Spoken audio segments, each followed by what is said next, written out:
Bullseye is brought to you by Golden Draft and Golden Draft Light from Michelob. Wouldn't you rather be holding a golden?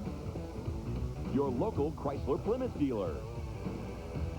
Midas, for mufflers, brakes, and shocks, nobody beats Midas. Nobody. And Taco Bell, home of the 3 great value menus. So run for the border. Tonight from Chicago Stadium, the renewal of a rivalry that really doesn't need much embellishment. The beginning of another season of bloody combat between the Chicago Bulls and the Detroit Pistons. Good evening, everybody. Dan Roan at the stadium. Nice to have you with us tonight for the Bullseye. The Bulls and the Pistons, 2 teams that always bring a quick flashpoint to the stadium floor, and the 2 teams responsible for the last 4 NBA championships. Now, there was some question as to the availability of Michael Jordan for the game tonight. MJ missed practice yesterday with back spasms, the same problem that has bothered him much of the week. But Michael did attend the shoot-around this morning at the Berto Center in Deerfield. He told Rich King that his back is still tender, but not that tender. It hadn't been lingering in the past. I mean, it's been just a one-time occurrence. I did the treatment, and it goes away. So I'm hoping it's the same. To the muscle? Just my lower back muscle, just spasming a little bit, and didn't sleep well, but my wife didn't sleep well for 8 months, so it's good. Michael and Juanita expecting that new baby in about 4 weeks, and you can expect number 23 in the Bulls lineup tonight. On the other side, there have been some changes in personnel with Detroit, but at the core, these are the same old Pistons, with the emphasis on the old. For as much as people like to talk about the new look Detroit brings to the floor this year, the Pistons still look awfully familiar. Those monotonous mugs, Bill Laimbeer, Joe Dumars, and Isaiah Thomas, the tri-captains and ringleaders of Detroit's glory team. The worm is back too, Dennis Rodman on board after a long preseason holdout. And when you throw in Mark Aguirre, Orlando Woolridge, and Darrell Walker, what's so new about these guys? Well, the big difference is there's a new zookeeper at the Palace. Chuck Daly is gone. Ron Rothstein has arrived. When Daly opted out and headed for New Jersey, Rothstein was a no-brainer to step in. Former Daly assistant, 3 years Miami head coach, and then a Pistons broadcaster. Rothstein is well aware of what he has, and he thinks he can be a big winner here. His approach will be different, a looser atmosphere than the Pistons had under Daly's iron fist. And they'll play at a different tempo as well. Rothstein wants Detroit to run. He hopes that will take some of the offensive load off Dumars and Thomas. For that to happen, though, Rodman has to come through with a big year on the glass, as he did last year when he set an NBA record for highest percentage of his team's rebounds. A messy divorce has chipped away at his enthusiasm, and he'll have to build it back for the Pistons to win on the run. They should get further board work from newcomers Olden Polynice and Terry Mills. Detroit still packs a punch even if the Pistons' power in the East is on the decline. When you take the floor against these guys, especially if you're the Bulls, keep your head up or you might get it knocked off. And students of Bulls history will remember that Scottie Pippen and Olden Polynice were involved in a trade on draft day of '87 that brought Pippen to the Bulls. Seattle and Chicago swapped Scottie and Polynice after the picks had been made. Of all the deals that Jerry Krause has engineered for the Bulls, that is the one to remember. And right now we want to head down to courtside where Johnny Kerr is standing by. Johnny and Wayne Larrabee will call this one for you tonight. John, is the rivalry as intense for the broadcasters in this game as it is for the players? No, I don't have anything against their broadcasters. Even when Ronnie was doing the game, but it should be one of those games that people say, well, it's the first game, doesn't mean a lot. But you know, Dan, and I know it means a lot to everybody in this building, including those players. John, the Pistons won 2 championships in a row, and then they were not able to come back and win it a third time. In fact, you have to go all the way back to the mid-'60s to the Boston Celtics to find somebody who was able to do it 3 straight times. Can the Bulls look forward to a similar decline after 2 or maybe 3 years of championship runs here? I don't think so. I think, though, that it puts the onus squarely on Jerry Krause's back to keep this team intact. That's something that they couldn't do. Jack McCloskey could not do in Detroit. They lost a lot of different players, starting with James Edwards and John Sally, different players along the line. Now, Jerry Krause will have to keep his team intact, which he's done very well for these 2 years, keeping the key players there. Now, you know he's also got Kukoc. It's Tony Kukoc that's sitting, someday should be a Chicago Bull player. But the salary cap has a lot to do with it, and free agency. when the Boston Celtics won those 8 championships, Dan, they just kept those guys in line and gave them a new contract each year. They didn't have a chance to go to another team or go to the highest bidder. And, of course, Red Auerbach was not about to trade anybody. So it was a little bit different trying to keep a team together these years. John, quickly on this year's Pistons team, Rothstein wants to get out and run the basketball with these guys. They're shooting, I think, somewhere below 40% so far early in the season. So far, anyway, it hasn't worked very well for them. Now, they have not scored very well. They've still played that good, tough defense. I expect that tonight, although they would like to run a lot more than they are now. All right, John, thank you very much. You and Wayne have a good one tonight down there on the floor. We'll return with more on the Bullseye here in just a second, including the NBA news and some great news for one Chicago baseball player. All that and more coming up when we return in just a few minutes.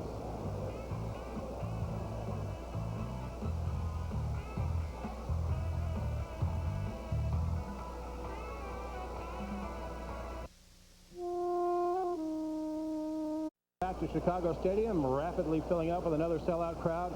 A crowd that'll be out for blood tonight as some of their favorite people to boo come into the building. Isaiah Thomas, Dennis Rodman, Bill Laimbeer, and those Detroit Pistons. Time now for the NBA news. And in the news, Alonzo Mourning may be about to sign with those Charlotte Hornets. He could join the club before the week is out, and truthfully, they could use some help in the middle. Shaquille O'Neal torched them last night for 35 points and 13 rebounds, even though Charlotte did wind up winning that basketball game. Late baseball note, the Cubs' Greg Maddux has won the National League Cy Young Award. The 26-year-old right-hander knocked off Tom Glavine for the honor. He was 20-11 for the Cubs in '92. Probably should have won 25 had he gotten some support. The first Cub to win the Cy Young since Rick Sutcliffe in '84. Now all they have to do is get him signed. This year's nominees for the Basketball Hall of Fame were announced earlier this week. They include a couple of contemporary players who should be shoe-ins for the Hall of Fame. How about Julius Erving? The Doc's credentials are impeccable. He continues to be an ambassador for the game, even in retirement. Julius, a perennial all-star during the NBA portion of his career and a sure Hall of Famer. And Bill Walton, whose professional career was forever hampered by injury, but when he was healthy, he dominated the game. The NBA MVP in '78, former UCLA star Bill Walton, nominated this week for the Hall of Fame. NBA games last night. We're going to take a look at the crosstown rivalry between the Nets and the Knicks out on the East Coast. This thing got hot enough for Chuck Daly to get ejected, arguing a traveling call in the third period. Chuck would have liked to have been around for the finish of this game, I think.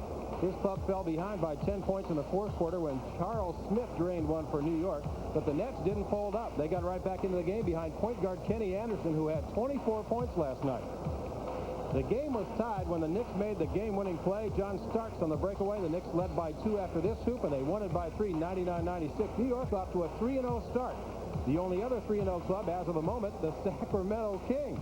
Final seconds last night, Mitch Richmond to Randy Brown. Kings win over the Clippers 99-97. First 3-0 start since '68 when they were the Cincinnati Royals. Also out west, the Lakers and Golden State went down to the buzzer. L.A. doing it with defense early. James Worthy blocked it, and Byron Scott got the finish. Lakers would take a halftime lead of 6 thanks to Sedano Freet, who drained the 3, 54-48. Fourth quarter, Lakers leading by only 2. Billy Owens finds Tim Hardaway for 3, and the Golden State Warriors take the lead by 1. Lakers still down by 1 in the final 20 seconds. Byron Scott hangs in the lane and puts the Lakers in front by 1. Golden State with the ball and a chance to win, but Chris Mullin didn't get a good shot. And L.A. hangs on for the victory 107-106. Finally, Phoenix at Portland. Clyde Drexler trying to play his way into shape after arthroscopic knee surgery. Great hustle there to give the Blazers an initial lead, but here comes Charles Barkley. Digs it away from Duckworth for the dunk. Charles, 21 points and 14 boards. A lot of dunks in this game. Danny Ainge off for the jump shot. Rod Strickland ignites the break. And a big finish for Cliff Robinson. Portland was behind by after 3 quarters. Phoenix really working on defense. Dan Marley with the steal. Barkley had his pass intercepted by Drexler coming back the other way. Now back for Clyde, but Barkley gets back to make the block. Phoenix finally ran out of steam, though, in the fourth period. They were outscored by 13 points as Mario Elie got hot for the Blazers, and they win it by 11, 100-89. You know, the Bulls so far this year have gone pretty much with 10 players in their rotation, and one of the guys who hasn't played much is the rookie guard Cory Williams. But as he told Rich King earlier today, he hopes to change all that. It was only garbage time in Cleveland, and Cory Williams was sitting on the bench. Then, suddenly, with just 3.5 seconds left, he got the call from Phil Jackson for his first professional appearance. I told Coach Jackson it was the best 3 seconds of my life, you know. It was exciting for me, you know. The people at home got a chance to see me get in. And it's very special to be important. I mean, to be with the organization like they are. And I just want to come in and do whatever I have to do to, you know, make this team better. You are seeing some time in the game, which is pretty good. You got to get your feet wet a little bit, huh? Oh, yeah. Of course, I got to gain some experience. But the main thing I want is to stay focused on the bench and make sure that I'm learning, taking stuff in, and watching BJ and Paxton, what they do, and try to mirror some of the things that they do on the basketball court. Now, Cory has seen floor time in 2 of the 3 Bulls games so far, and he's taking nothing for granted, especially playing with the great Michael Jordan. Oh, yes, Michael Jordan, you sit out there and you watch him, and and I used to watch him on TV, and I thought he was good, but it's nothing like being on the bench and watching him, and it's just a plus. It's just a plus for me, and I just thank God for everything. That is something, playing with Jordan. A lot of people just take that for, pros may take it for granted, but you don't, huh? Oh, no, it's a once-in-a-lifetime opportunity, and I can always look back, you know, later on in life and tell my kids, hey, I was there with this guy, and I was with something special. Cory, as he learns the league, I mean, he's a great defensive guy. He's got the defensive technology, I think, to be strong defensively. Offensively, he's not known for his offense, and so his defense is going to carry him a long ways. And he's getting smarter as he plays more into the league. Williams is the Bulls' second-round pick. He is extremely quick. In fact, pro scouts say he's one of the fastest players they have seen from one end of the court to the other. This is Rich King. And we'll hear more about the Bulls' rotation for tonight from the head coach, Phil Jackson, when we come back on the Bullseye right after these words.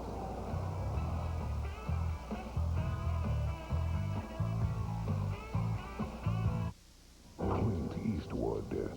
Well, they say you can never go home anymore, and as former prep star Isaiah Thomas and his Detroit Pistons teammates took the floor tonight, even though he's a hometown hero, or was in high school, Isaiah was greeted with a round of boos as he walked onto the hardwood here, and you can expect more of the same tonight as the Bulls take on the Detroit Pistons. You know, one thing that really hasn't changed with the Bulls from last season is the fact that Scottie Pippen and Michael Jordan continue to play heavy minutes in each game. And the playing time situation is something that the Bulls need to address, and that was the topic of the conversation tonight between the Bulls head coach Phil Jackson and Wayne Larrivee.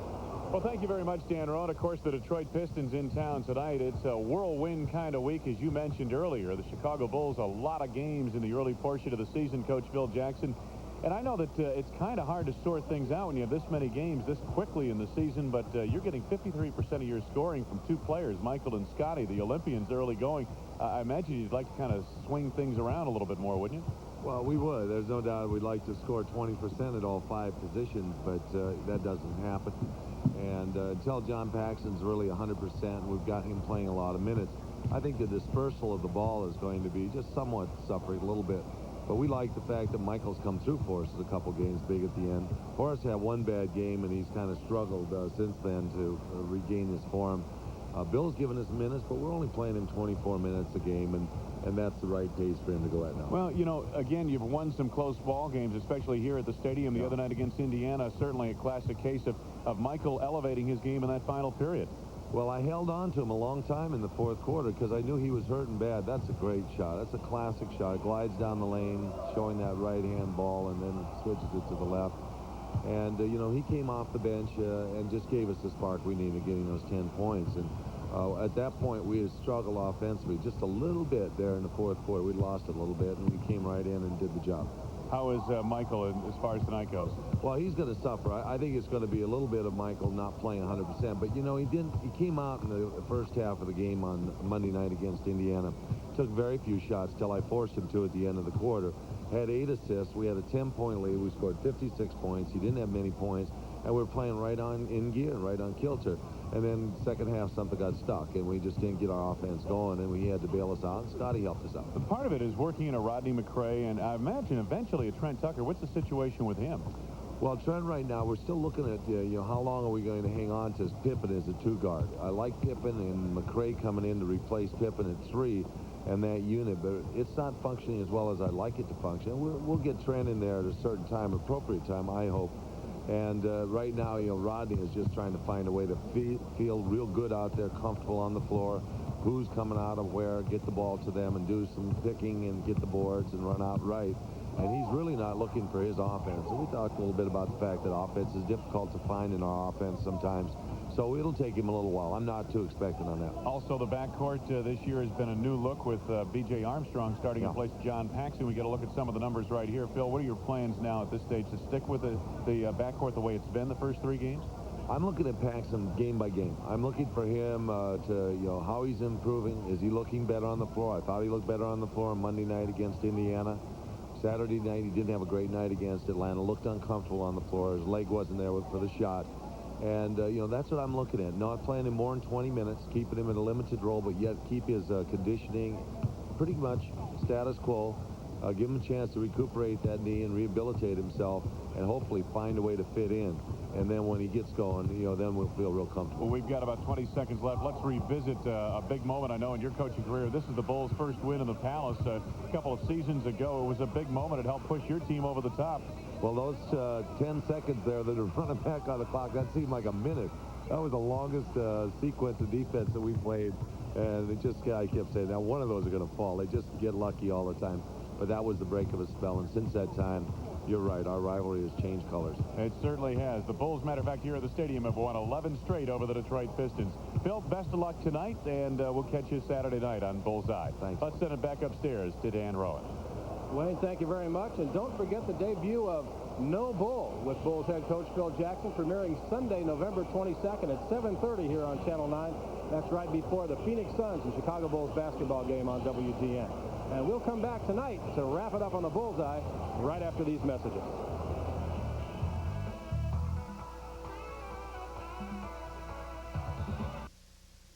Other games in the NBA tonight starting a bit later on. Milwaukee at Dallas, Atlanta at Houston, and Sacramento, undefeated Sacramento, playing the Clippers in Los Angeles.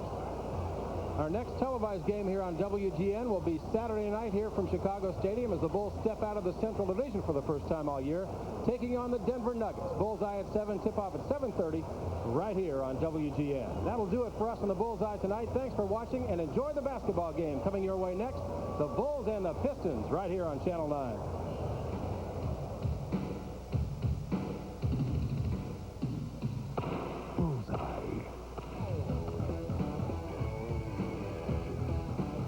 Tonight's Bullseye was brought to you by Golden Draft and Golden Draft Light from Michelob. Wouldn't you rather be holding a golden? Your local Chrysler Plymouth dealer. Midas. For mufflers, brakes, and shocks, nobody beats Midas. Nobody. And Taco Bell, home of the 3 great value menus. So run for the border.